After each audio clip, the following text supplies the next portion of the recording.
దేశంలో 150 కోట్ల జనాభాలో 75 కోట్ల మంది మహిళలు ఉన్నారు. దాదాపు 19 కోట్ల మంది అంటే నలుగురిలో ఒక మహిళకు రేప్ అటెంప్ట్ జరుగుతుంది అని ఈరోజు ఆనరబుల్ చీఫ్ జస్టిస్ కోర్టు 1లో వాదనలు వినిపించాను. మహిళలకు రేప్ చేయడమే కాకుండా చిన్న పిల్లల్ని 2 సంవత్సరాలు 4 సంవత్సరాలు 5 సంవత్సరాలు చంటి బిడ్డలను కూడా కొన్నిసార్లు తండ్రులు, కొన్నిసార్లు అన్నదమ్ములు, కొన్నిసార్లు బంధువులు రేప్ చేస్తున్నారని రుజువులతో కోర్టులో వాదనలు వినిపించారు. State government, central government, national women organisation ఎందుకు దీన్ని పట్టించుకోవట్లేదు, ఎందుకు చర్యలు తీసుకోవట్లేదు? మహిళలను ఎవరు కాపాడతారు? కోర్టులు కాపాడకపోతే. హోమ్ మినిస్ట్రీ 7 సార్లు నోటిఫికేషన్లు ఇచ్చింది ఎఫ్ఐఆర్ వెంటనే ఫైల్ చేయమని.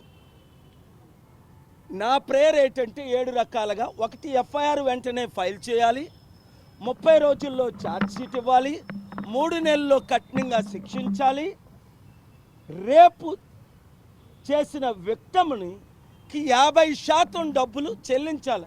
రేపు చేసిన ఆయన చట్టాలు ఇలాగ మనం నెరవేర్చితే కనీసం 199% మహిళల్ని మనం కాపాడగలుగుతాం. మరలా సెంట్రల్ గవర్నమెంట్ కౌంటర్ ఫైల్ చేయలేదు అంటే యువర్ ఆనర్, వాళ్ళకి 1000 కోట్లు బడ్జెట్ ఉంది, 1000 కోట్లు స్టాఫ్ ఉన్నారు, ఎందుకు ఫైల్ చేయట్లేదు కౌంటరు?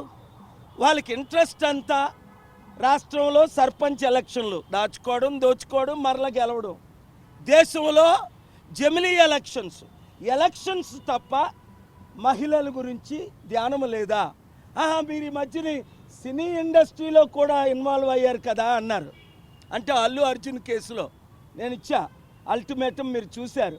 తక్షణమే ఆయనకి బెయిల్ ఇవ్వకపోతే నేను పబ్లిక్ ఇంట్రెస్ట్ లిటిగేషన్ ఫైల్ చేస్తానని ఆనరబుల్ కోర్టు తక్షణమే ఆయనకి బెయిల్ ఇచ్చారు. కానీ నేను పోరాడుతుంది ఎవరెవరి కొరకు యువర్ ఆనర్? రైతుల కొరకు కామారెడ్డి పోరాడాం, దేశమంతా రైతులను కాపాడుతున్నాం, ఇప్పుడు పోరాడుతున్నాం. నిరుద్యోగుల కొరకు ఉద్యోగాలు లేవని, ఉద్యోగులకు జీతాలు లేవని లక్షల కోట్లు